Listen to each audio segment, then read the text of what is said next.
On dit que l'amour est inconditionnel. On ne vous prévient jamais que parfois l'amour devient invisible, léger, oublié comme le calendrier de l'année dernière accroché au mur de la cuisine. Je veux vous parler du Noël qui a tout changé. De la façon dont une phrase peut briser 40 ans de sacrifices silencieux. De la façon dont être vu comme rien peut vous apprendre à vous voir comme tout. Mais d'abord, laissez-moi vous parler de la femme que j'étais. Pendant 65 ans, j'ai mesuré ma valeur en repas cuisinés, factures payées, problèmes résolus dans l'ombre. J'étais l'infrastructure invisible de la famille, celle qui se souvenait des anniversaires, réparait les cœurs et avait toujours assez d'amour pour tout le monde. Mes mains connaissent le poids des sacs de course mieux que le repos. Ma cuisine a vu plus de larmes que de rires, plus de conversations nocturnes que de café du matin. J'étais la gardienne des secrets, la solutionneuse des problèmes, celle qui faisait que tout fonctionnait.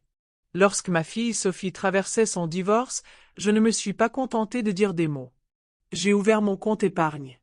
Quand son crédit a été détruit et qu'elle avait besoin d'un endroit où vivre, je ne lui ai pas simplement proposé ma chambre d'amis. Je lui ai donné ma chambre et j'ai dormi sur le canapé pendant 8 mois. Quand ma petite fille Émilie a eu besoin de fournitures scolaires, d'uniformes, d'argent pour une sortie scolaire, je ne l'ai jamais fait me le demander 2 fois. J'ai appris à glisser des euros dans son sac à dos comme des mots doux. J'ai appris à payer sans m'en attribuer le mérite. Je pensais que c'était de l'amour. Je pensais que c'était la famille. Je me trompais sur tellement de choses. Il y a 3 ans, j'ai fait quelque chose que je n'ai jamais dit à personne. J'ai ouvert un fonds pour les études d'Émilie. Pas un petit, un vrai. 15 000 euros que j'avais économisés sur ma retraite, en vendant les bijoux de ma mère, en choisissant des marques de distributeurs pour qu'elle puisse avoir des futures de marque. Chaque mois, j'ajoutais ce que je pouvais. Parfois c'était 50 euros. Parfois c'était 200. Je calculais soigneusement, en écrivant des chiffres sur des bouts de papier que je gardais dans une vieille boîte à thé. Chaque versement me donnait l'impression de planter des graines dans un jardin que je ne verrais jamais fleurir. Je l'avais appelé le fonds d'avenir d'Émilie dans mon application de banque privée. J'imaginais sa tête quand elle l'apprendrait. J'imaginais sa surprise, sa gratitude, sa compréhension que grand-mère avait pensé à son avenir bien avant de savoir y penser elle-même. Je me voyais lui annoncer le jour de ses 18 ans. Peut-être lors d'un dîner tranquille, juste toutes les deux. Peut-être que je ferais glisser les relevés bancaires sur la table et que je la regarderais écarquiller les yeux. Peut-être qu'elle comprendrait enfin tout l'amour que je lui portais en silence. Mais les rêves et la réalité se serrent rarement la main. Le 23 décembre 2023. Cette date est gravée dans ma mémoire comme une cicatrice. Je cuisinais depuis 3 jours d'affilée. Ma petite cuisine ressemblait à un champ de bataille. De la farine dans les cheveux, du beurre sous les ongles, l'odeur du canard laqué emplissant tous les recoins de mon appartement. J'avais préparé le dessert préféré d'Émilie, la mousse au chocolat qui prend 2 jours à prendre correctement. J'avais emballé des cadeaux que je ne pouvais pas m'offrir avec du papier acheté en solde en janvier. Ils sont arrivés à ma porte comme toujours, s'attendant à ce que tout soit parfait, prêt, disponible. Sophie a amené son nouveau petit ami, Henri, qui a passé la soirée au téléphone. Émilie a apporté son attitude, ce dédain adolescent si particulier qui blesse plus profondément que n'importe quel couteau. Elle avait 17 ans à l'époque, tout en arête vive et en yeux révulsés. J'ai servi le dîner dans la porcelaine de ma grand-mère. Les belles assiettes que je n'utilisais que pour les grandes occasions. Celles qui avaient survécu aux 2 guerres mondiales mais qui pourraient ne pas survivre à ce dîner de famille. Nous avons mangé dans ce genre de silence qui semble lourd, chargé de tensions inexprimées. Henri s'est plaint du Wi-Fi. Sophie a critiqué l'assaisonnement du canard. Émilie a déplacé la nourriture dans son assiette comme si elle réorganisait sa déception. Je me suis assise au bout de ma propre table, me sentant comme une étrangère. Après le dîner, j'ai commencé à débarrasser les assiettes. Mon arthrite me faisait des siennes, rendant mes mains raides et lentes. Je bougeais prudemment, essayant de ne rien faire tomber, quand Émilie a dit quelque chose qui a tout changé. Franchement, grand-mère, tu avances si lentement. Les personnes âgées ne devraient pas prendre de place quand d'autres essaient de vivre. Ces mots me frappèrent comme un coup de froid. Comme une claque. Comme le bruit d'un objet précieux qui se brise. Je regardais autour de la table. Sophie consultait son téléphone. Henri se curait les dents. Personne ne dit rien. Personne ne me défendit. Personne ne leva même les yeux. Le silence qui suivit fut différent de celui du dîner. C'était le silence de la complicité. Le silence de l'accord. Le silence qui disait « Oui, elle a raison. Oui, tu prends de la place. Oui, tu es gênante. » Je déposai les assiettes avec beaucoup de soin. Je pliai la serviette de ma grand-mère avec une grande précision. Je regardai cette famille, ma famille, et vis des inconnus au visage familier. « Excusez-moi, dis-je doucement. J'ai besoin d'air. » Je me dirigeai vers ma chambre, enfilai mon manteau et laissai mon propre dîner de Noël. Dehors, l'air de décembre était vif et pur. Les lumières de Noël se reflétaient sur le trottoir mouillé comme des promesses non tenues. J'ai marché pendant des heures, mes pieds retrouvant des chemins familiers tandis que mon esprit essayait de comprendre ce qui venait de se passer. 40 ans de dîner de Noël. 40 ans de repas parfaits, de cadeaux emballés, de maisons nettoyées, de problèmes résolus. 40 ans à être le ciment qui maintenait tout ensemble. Et en une phrase, j'étais réduite à un obstacle. Quelque chose qui prenait de la place. Je suis passé devant d'autres maisons, d'autres familles, d'autres fenêtres chaudes illuminées par les lumières de Noël. Je me suis demandé si d'autres grand-mères débarrassaient leurs assiettes en se faisant dire qu'elles gênaient. Je me suis demandé si d'autres femmes mesuraient leur valeur à l'invisibilité qu'elles pouvaient atteindre. Mon téléphone a vibré. Un texto de Sophie. Où es-tu allé? On attend le dessert. Pas, ça va? Pas, Émilie s'est trompée. Juste, où est le dessert? J'ai éteint mon téléphone et j'ai continué à marcher. Quelque part entre la cathédrale et le fleuve, j'ai pris une décision. Peut-être était-ce l'air froid qui m'éclaircissait l'esprit. Peut-être était-ce la distance avec cette table, ce silence, ce rejet. C'était peut-être juste le moment. J'en avais assez d'être invisible. J'en avais assez de prendre de la place en m'excusant. J'en avais assez d'aimer les gens qui voyaient mon amour comme un inconvénient. Je ne suis pas retournée ce soir-là. J'étais assise dans un café ouvert toute la nuit, buvant du café et regardant des inconnus fêter Noël. J'ai regardé des couples partager un dessert, des familles rire à des blagues que je n'entendais pas, des enfants s'endormir dans les bras de leurs grands-parents. J'ai pensé au fonds d'études d'Émilie. 15 000 € de foi en quelqu'un qui me voyait comme un meuble. 15 000 € d'amour donné à quelqu'un qui pensait que je prenais de la place. Mon téléphone a de nouveau vibré. Sophie, sérieusement, où es-tu? Émilie veut ouvrir les cadeaux. J'ai répondu, je prends de la place ailleurs ce soir. Puis j'ai bloqué son numéro. Le matin de Noël, je me suis réveillée dans mon propre lit, dans mon propre espace, avec ma propre décision prise. J'ai préparé du café pour une personne. J'ai pris mon petit déjeuner en silence, non pas le silence pesant de la déception familiale, mais le léger silence de la solitude. J'ai ouvert mon ordinateur portable et me suis connecté à mon application bancaire. Le fonds d'avenir d'Émilie me fixait 15 847 € et 32 centimes d'euros. Près de 16 000 € de sacrifices, de repas sautés, de refus pour pouvoir lui dire oui. J'ai longuement fixé ce chiffre.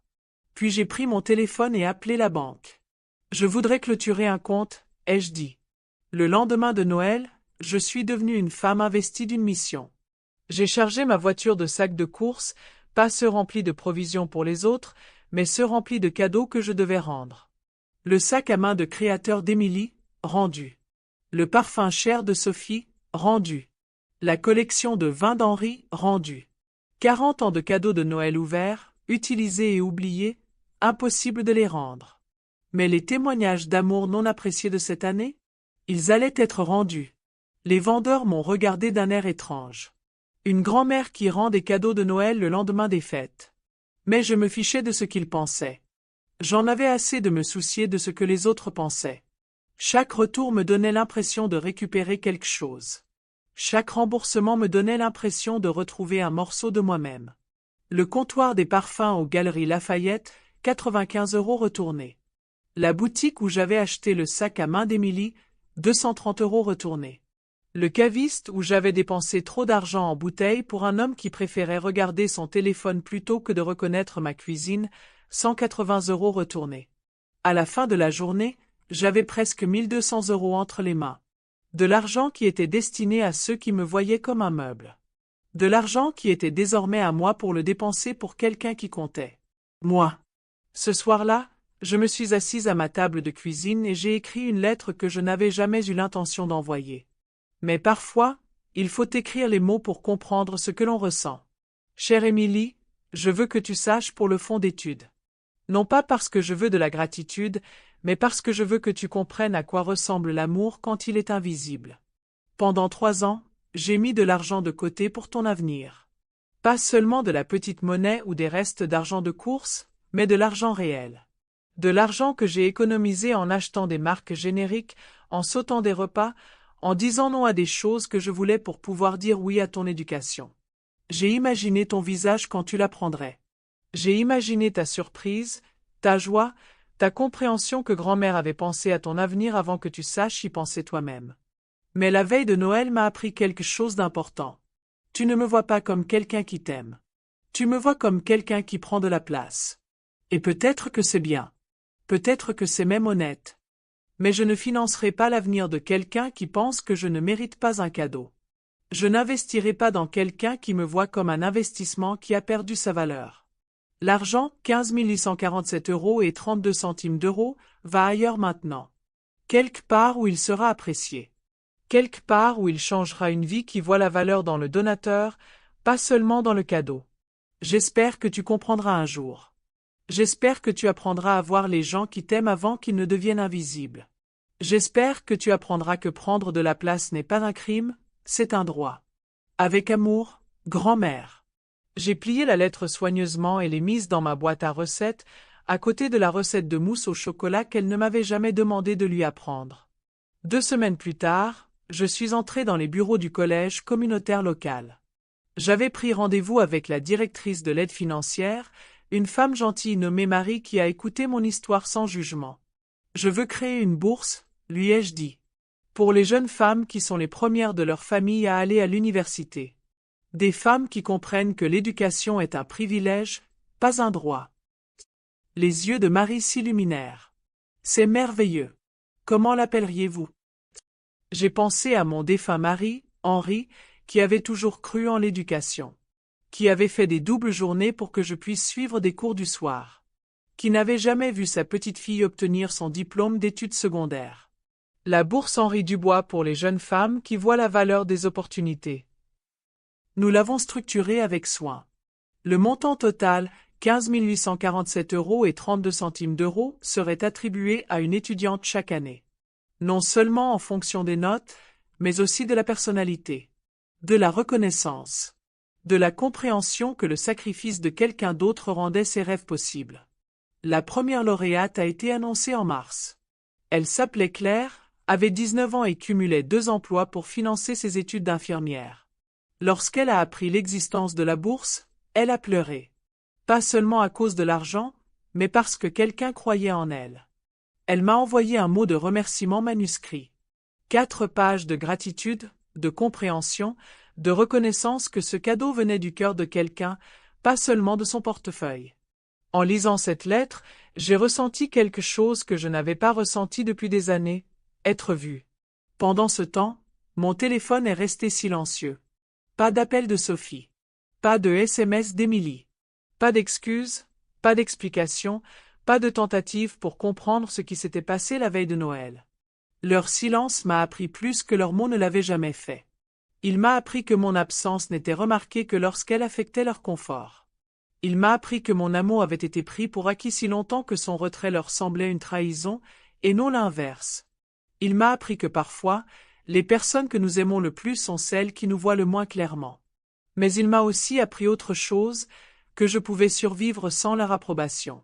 Que je pouvais être entière sans leur validation. Que je pouvais prendre de la place sans leur permission. Le printemps est arrivé tôt cette année-là. Je me suis jetée dans mon jardin avec la même énergie que j'avais autrefois consacrée au dîner de famille. J'ai planté des tomates, des herbes aromatiques, des fleurs qui fleuriraient quand elles seraient prêtes, et non quand on s'y attendait. Mes mains, ces mêmes mains qui avaient cuisiné d'innombrables repas pour des bouches ingrates, ont appris à nourrir ce qui poussait vers le soleil. Ma cuisine, cette même cuisine qui avait vu tant de drames familiaux, est devenue un havre de paix. J'ai appris à cuisiner pour une personne. De petites portions, des repas simples, une nourriture qui sentait le contentement plutôt que l'obligation. Les voisins ont commencé à passer. Marie, de la fac, venait prendre un café et prendre des nouvelles de Claire. Mon amie Françoise emmenait ses petits-enfants voir le jardin. Lentement, tranquillement, j'ai construit un nouveau type de famille, une famille fondée sur le choix, et non sur l'obligation. Ces gens me voyaient. Ils appréciaient mon espace, mon temps, ma présence. Ils comprenaient qu'occuper de la place n'était pas un crime, mais une affirmation de valeur. En mai, Sophie a finalement appelé. J'ai failli ne pas répondre. Quand je l'ai fait, sa voix était différente, plus faible, moins assurée. « Maman, il faut qu'on parle. »« On est d'accord ?» Émilie me demande de tes nouvelles. Elle dit qu'elle est désolée. Je laissais le silence s'installer entre nous. J'avais appris le pouvoir du silence, le poids des mots non prononcés. Elle est désolée pourquoi, exactement? Pour ce qu'elle a dit. Pour Noël. Et toi? Tu es désolé pour quelque chose? Un autre silence. Plus long cette fois. Je ne comprends pas ce que tu attends de moi, maman. Je veux que tu me vois. Je veux que tu m'apprécies. Je veux que tu comprennes que je ne suis pas un meuble dans ta vie, je suis une personne avec des sentiments, de la valeur, qui a le droit d'occuper toute la place. Tu dramatises. Voilà. Le rejet. La réduction de ma douleur à un drame, de mes limites à une mise en scène. Peut-être que si, dis-je. Peut-être que je suis enfin assez théâtrale pour être vue. 3 jours plus tard, Émilie s'est présentée à ma porte. Elle paraissait plus petite que dans mes souvenirs, plus jeune, incertaine d'une manière qui me rappelait la petite fille qui m'aidait à faire des biscuits. « Grand-mère? On peut parler ?» Je l'ai laissée entrer, mais je ne lui ai pas proposé de café. Je ne me suis pas empressée de la mettre à l'aise. Je me suis assise sur ma chaise, mon espace, et j'ai attendu. « Je suis désolée, » a-t-elle dit, « pour ce que j'ai dit à Noël. C'était méchant. »« C'était honnête, » ai-je répondu. « C'est peut-être ce qui le rendait si méchant. » Elle avait l'air perplexe. « Je ne comprends pas. Émilie, sais-tu combien d'argent j'ai dépensé pour toi au fil des ans? » Elle s'est trémoussée, mal à l'aise. « Je ne t'ai jamais demandé de. Je ne te demande pas de gratitude. Je te demande de la reconnaissance. Me vois-tu comme une personne ou comme un service? » Des larmes lui sont montées aux yeux. De vraies larmes, pas celles qu'elle utilisait pour obtenir ce qu'elle voulait depuis l'âge de 5 ans. « Je te vois comme grand-mère. »« Et qu'est-ce que ça signifie pour toi? » Elle resta silencieuse un long moment. Lorsqu'elle parla, sa voix était faible. Quelqu'un qui prend soin de tout. Quelqu'un qui est toujours là. Quelqu'un qui prend de la place. Les larmes devinrent plus fortes. Je ne voulais pas dire ça comme ça. Comment voulais-tu dire ça? J'étais frustrée. À propos d'autre chose. Et je me suis défoulée sur toi. J'ai hoché la tête. Et qu'a dit ta mère quand tu t'en es pris à moi? Rien. Et qu'a dit Henri? Rien. Et qu'est-ce que ça t'a appris sur l'importance de mes sentiments? Elle me regarda avec une lueur de compréhension dans les yeux. Je suis désolée, répéta-t-elle. Vraiment désolée. Pas seulement pour ce que j'ai dit, mais pour ne pas t'avoir vu. J'ai senti quelque chose se déplacer dans ma poitrine. Pas exactement du pardon, mais quelque chose de plus doux que la colère. Émilie, je veux te parler de quelque chose. À propos d'un fonds d'études que j'avais économisé pour toi. Je lui ai parlé de la bourse. De l'argent que j'avais économisé, des rêves que j'avais nourris, de l'avenir que j'avais planifié pour elle. Je lui ai parlé de Claire, du mot de remerciement, du jardin qui poussait là où ma douleur s'était installée. Elle écoutait sans m'interrompre, les larmes aux yeux.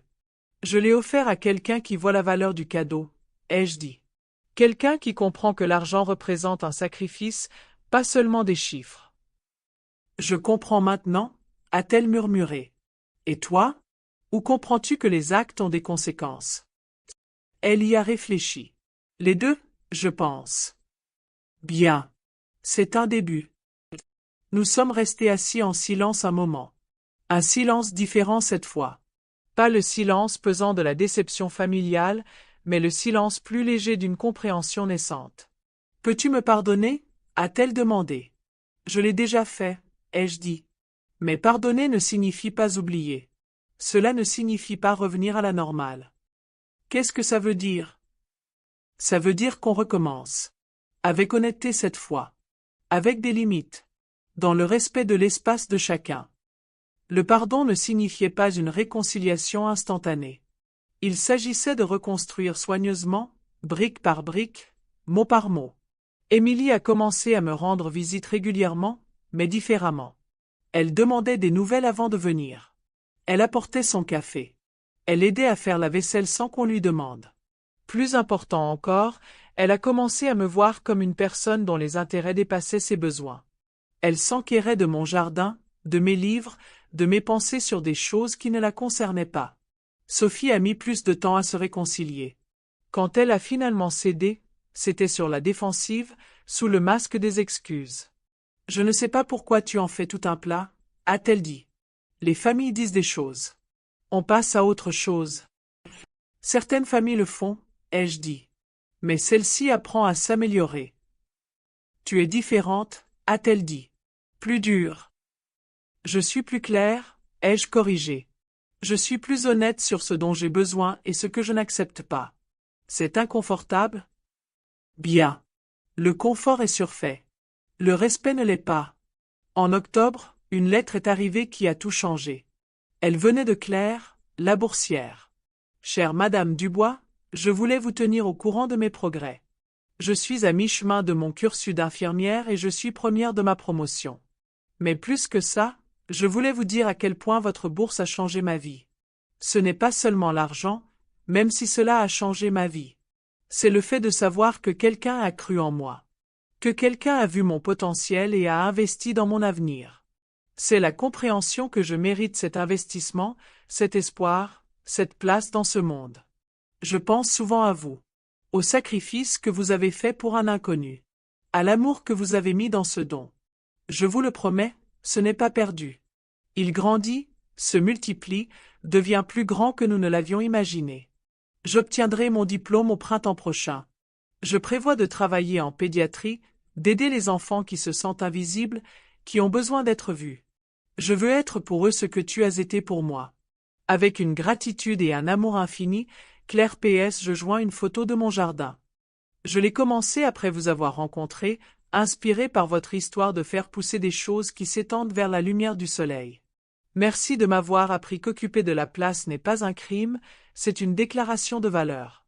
La photo montrait un petit jardin sur un balcon, soigneusement entretenu, plein de vie, s'étendant vers la lumière. J'ai pleuré en lisant cette lettre.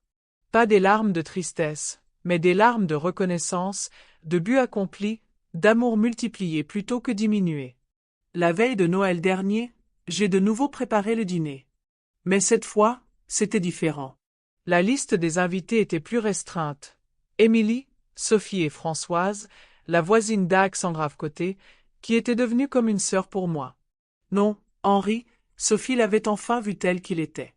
Mais la différence ne résidait pas dans les personnes présentes, mais dans la manière dont elles étaient présentes. Émilie est arrivée tôt et a aidé à cuisiner. Elle a posé des questions sur les recettes, a pris des notes dans un petit carnet, a traité le repas comme le cadeau qu'il était. Sophie a apporté des fleurs et du vin, mais surtout, elle a attiré l'attention. Elle m'a posé des questions sur mon jardin, mes livres, mes réflexions sur l'actualité. Françoise m'a apporté sa gratitude, sa reconnaissance des efforts nécessaires pour créer des moments en famille. Nous avons encore mangé dans la porcelaine de ma grand-mère. Mais cette fois, la conversation a coulé comme du vin, facile, chaleureuse, nourrissante. Après le dîner, Émilie a aidé à débarrasser la table sans qu'on lui demande. Alors que nous travaillions côte à côte dans la cuisine, elle a dit quelque chose qui a pansé la dernière blessure de mon cœur. « Grand-mère, j'ai réfléchi à ce que tu as dit. À propos de prendre de la place. » Ah? Moi aussi, je veux prendre de la place. Une bonne place. Une place qui compte. Une place qui aide les gens. Elle m'a parlé de son projet d'étudier le travail social, d'aider les familles à apprendre à se voir, d'aider les enfants qui se sentent invisibles à trouver leur voie. Je veux être comme toi, a-t-elle dit. Je veux aimer les gens de manière qui compte. Tu n'es pas obligé d'être comme moi, ai-je dit. Il suffit d'être vu. Et de voir les autres. J'apprends, a-t-elle dit. Tu m'as appris ça. Assise ici, à écrire cette histoire, je ne suis plus la même femme qui a quitté ce dîner de Noël il y a 2 ans. Je ne suis plus la femme qui mesurait sa valeur en repas cuisinés et factures payées. Je suis une femme qui prend de la place délibérément, intentionnellement, joyeusement. Je suis une femme qui aime avec des limites, qui donne intentionnellement, qui pardonne sans oublier. Je suis une femme qui a appris qu'être vue n'est pas un cadeau que les autres vous font, c'est un droit que vous revendiquez pour vous-même. Mon jardin est florissant. Mes amitiés sont plus profondes. Ma relation avec ma famille est honnête plutôt qu'habituelle. Le fonds de bourse d'études a augmenté. D'autres donateurs se sont joints à nous, inspirés par l'histoire de Claire, par l'idée que l'éducation devrait être un pont, pas un fardeau. Claire a obtenu son diplôme le mois dernier.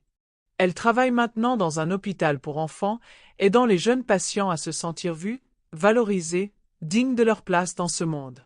Et Émilie? Elle est en première année d'études de travail social et apprend à aider les familles à guérir des schémas qui les blessent. Elle m'appelle chaque semaine, non pas parce qu'elle a besoin de quelque chose, mais parce qu'elle veut partager sa vie avec quelqu'un qui la voit. Ils disent que le sang est plus épais que l'eau.